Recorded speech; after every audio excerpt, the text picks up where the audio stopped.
تجھ سے بس اتنا بھلا کرنا، ہر ایک سے محشر میری معاف عطا کرنا، وہ وقت قیامت جب ہر اپنا پرایا ہو۔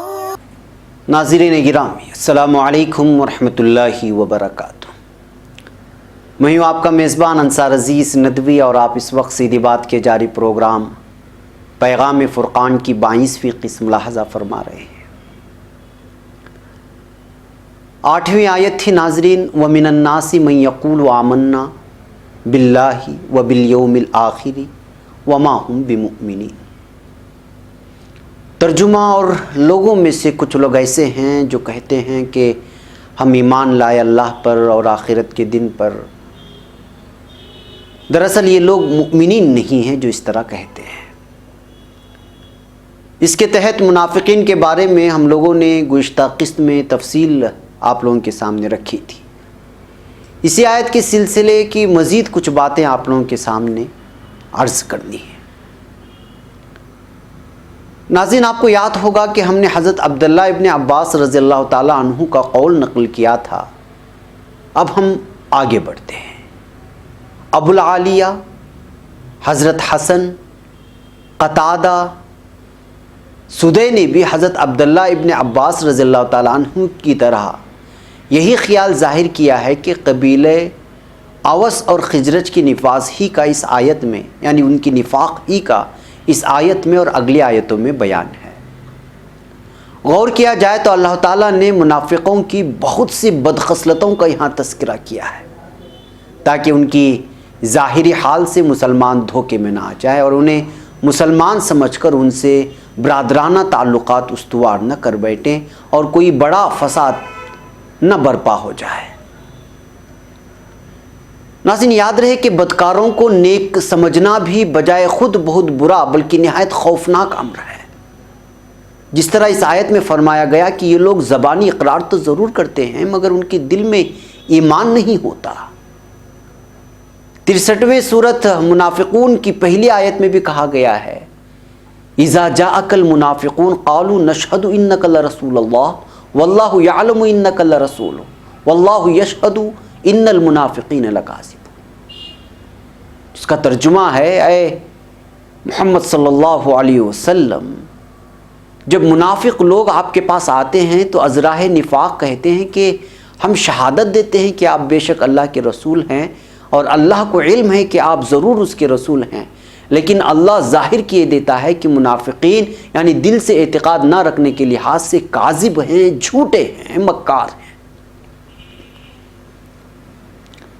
سورہ منافقون میں فرمایا واللہ یشہد ان المنافقین لکاذبون، یعنی اللہ تعالیٰ گواہی دیتا ہے کہ بالیقین، یقینی طور پر اس میں کوئی شک نہیں ہے کہ منافقین جھوٹے ہیں۔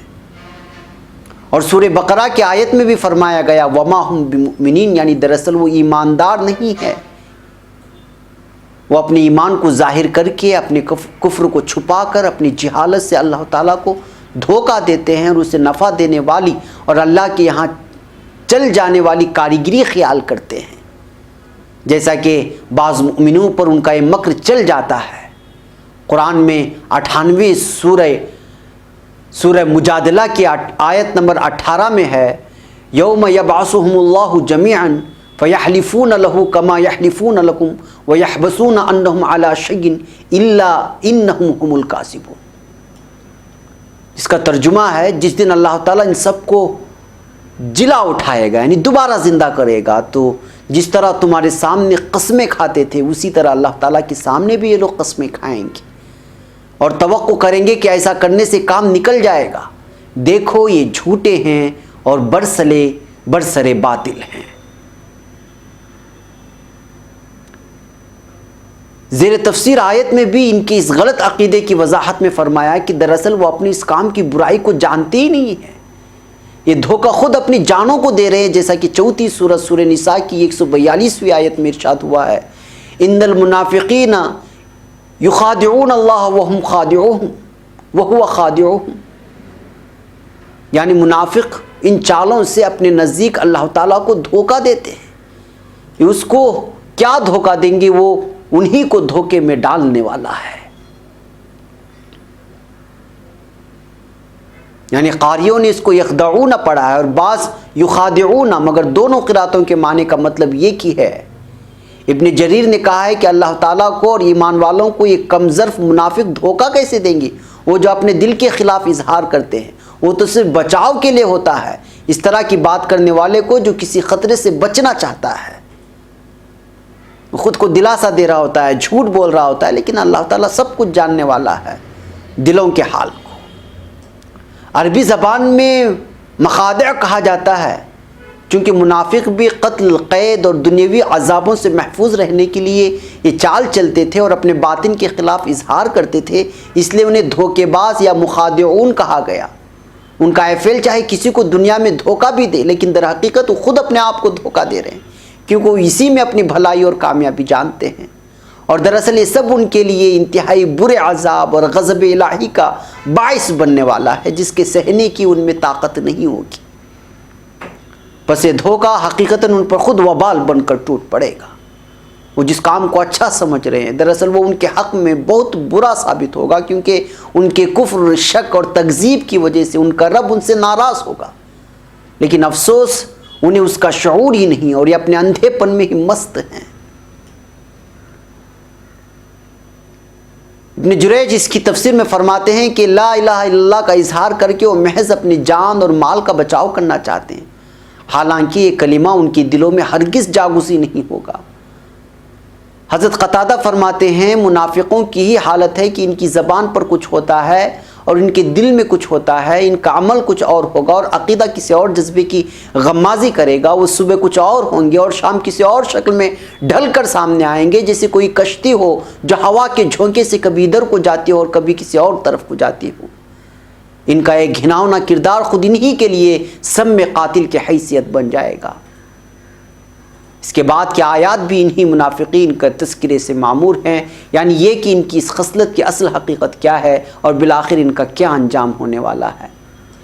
منافقین کے بارے میں یہ ساری تفصیل انشاءاللہ ناظرین ہم اگلے ہفتے بھی آپ کی خدمت میں پیش کریں گے، کیونکہ اگلی آیتوں میں بھی انہی کا تذکرہ ہے۔ آپ پیغام فرقان پروگرام سے جڑے رہیں، اپنے احباب اور اپنے اہل خانہ کو بھی اس پروگرام کے مستقل سامع بننے کی ترغیب فرمائیں، تاکہ پیغام فرقان سے بندگان خدا زیادہ سے زیادہ فیضیاب ہو سکیں، خصوصاً وہ لوگ جو داعی دین ہیں اور ہمیشہ دین کی دعوت پیش کرنے میں مصروف رہتے ہیں۔ منافقین کا جو کردار ہوتا ہے، اس کردار کے لوگ دعوت دین کی راہ میں بار بار نظر آئیں گے۔ جی ہاں ناظرین، بہرکیف ناظرین اپنا بہت سارا خیال رکھیں اور ہمارے حق میں دعا فرمائیں۔ اپنے میزبان کو اجازت دیں۔ السلام علیکم ورحمۃ اللہ وبرکاتہ۔ رب ہے دعا تجھ سے بس اتنا بھلا کرنا، ہر ایک سے محشر میری معاف عطا کرنا۔ وہ وقت قیامت جب ہر اپنا پرایا ہو،